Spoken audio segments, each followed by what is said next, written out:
Hello and welcome to Spirit Among Us.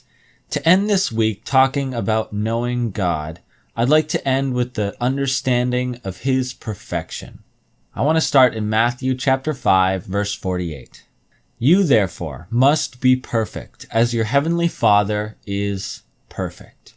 So to begin, our heavenly Father, our God, is perfect. And let's think about what that actually means. It means He is flawless. There is absolutely no fault in any part of His character. He has perfect love, perfect judgment, perfect power, perfect grace, and perfect mercy. God is perfect in all of His ways. He is without spot or blemish or error in all of these ways. But what about when it comes to His actions, like His plan? Romans chapter 12, verse 2. Do not be conformed to this world, but be transformed by the renewal of your mind, that by testing you may discern what is the will of God, what is good and acceptable and perfect.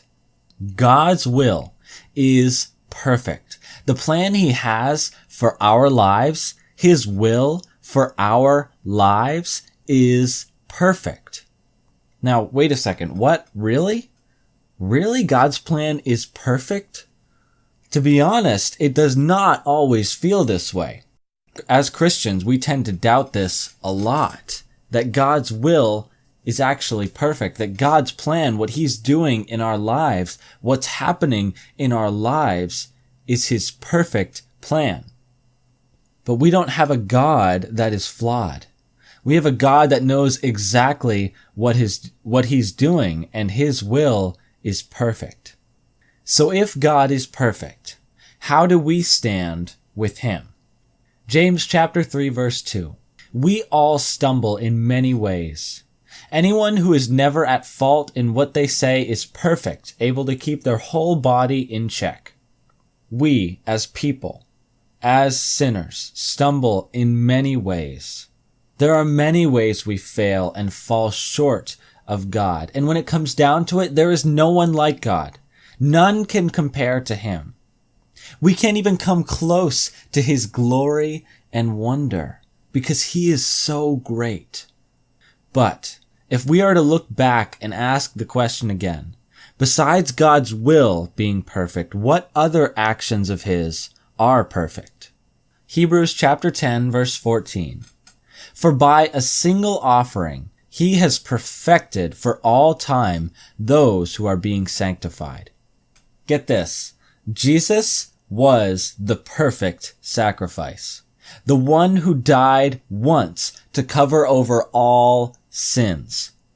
He lived the sinless life, and as a result, He was the spotless, the perfect, the blameless Lamb.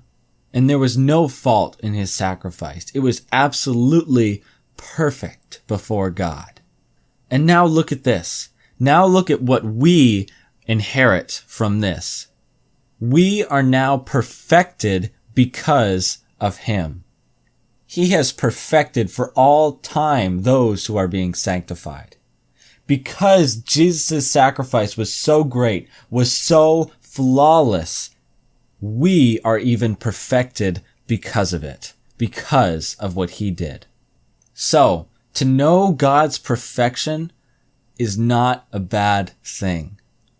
It reminds us that He is a God we can trust. He knows exactly what He's doing. He is without flaw, without fault, without error. Our God is flawless. And now, because of what Jesus did, His flawlessness is placed onto us and our lives, and we are made perfect because of Him. Thank you for watching, and God bless.